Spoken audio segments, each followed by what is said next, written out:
and decorations. Please join me in welcoming General Martin E. Dempsey.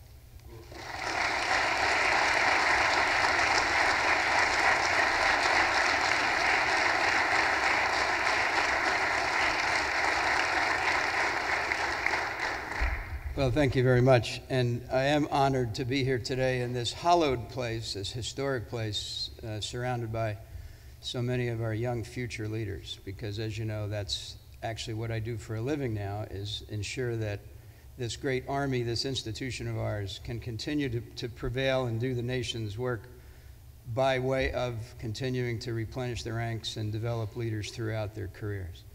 I want to start by saying that though we're in this chapel, those of you that would routinely feel an obligation to go to church on Sunday must still feel that obligation, because you get no credit for this today, just because we happen to have chosen this venue. And if you're feeling a little bit intimidated about your future careers, which you should be, the same kind of intimidation or anxiety you might feel before you go run out of the locker room to play a basketball game or something, you can only imagine how I must feel surrounded by those senior leaders who built the Army that now I've been given responsibility for. So, gentlemen, it's great to see you here today.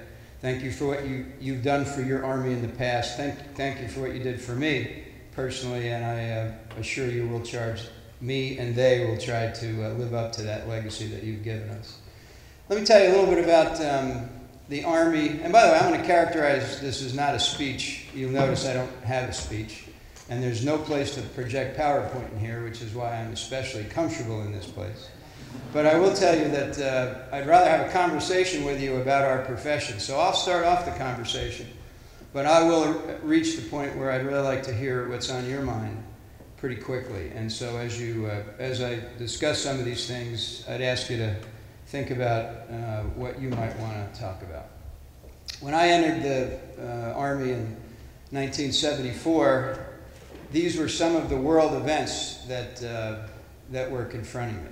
Just about 6 months, well, really a year earlier, of course, we stopped deploying soldiers into Vietnam.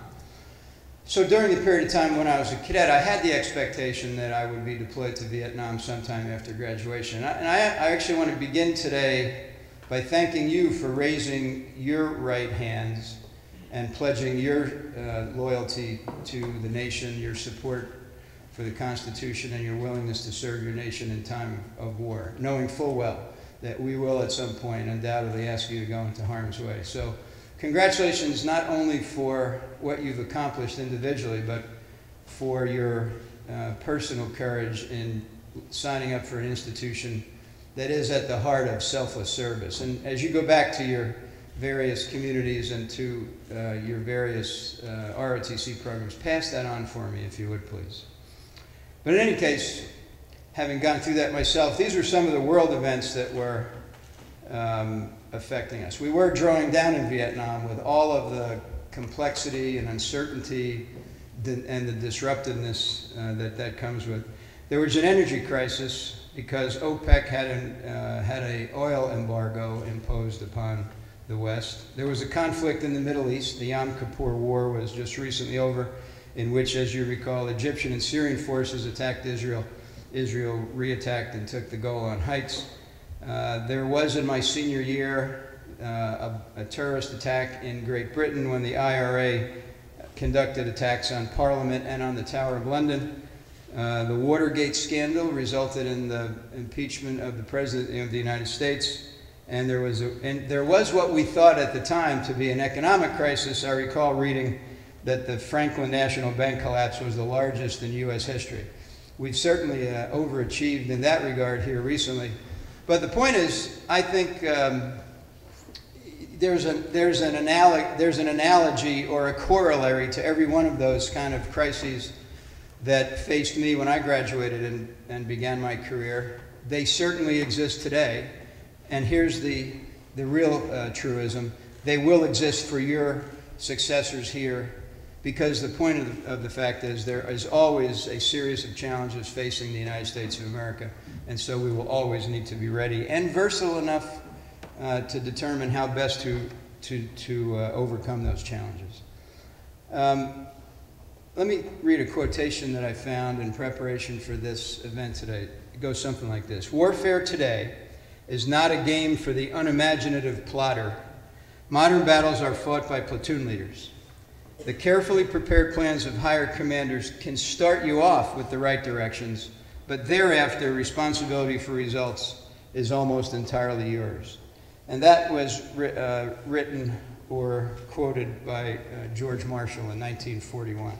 And it's absolutely exactly the same message I have for you today. We have responsibility in Training Doctrine Command for a number of things. We have to produce soldiers and leaders in the TRADOC institutional schoolhouse on a pace that matches the requirements of the combatant commanders in the field. I kind of see that as my foreman's hat. It's a hard hat. Then I have responsibility for leader development. And leader development, of course, the image there would be the graduation cap that many of you will put on here in the next few weeks with the tassel, and you move it from one side to the other, signifying now, you know, before that you weren't smart, now you are. But the point is that hat, that leader development hat, is actually my #1 priority. It's not feeding the beast of requirements, though that's important, no doubt about it. We've got to win the fight. But developing leaders is job #1 for me at Training and Doctrine Command, for reasons I'll articulate here in a second. The third hat, if you will, doesn't even have an image because it's a future hat, and I don't know what hats are going to look like in the future.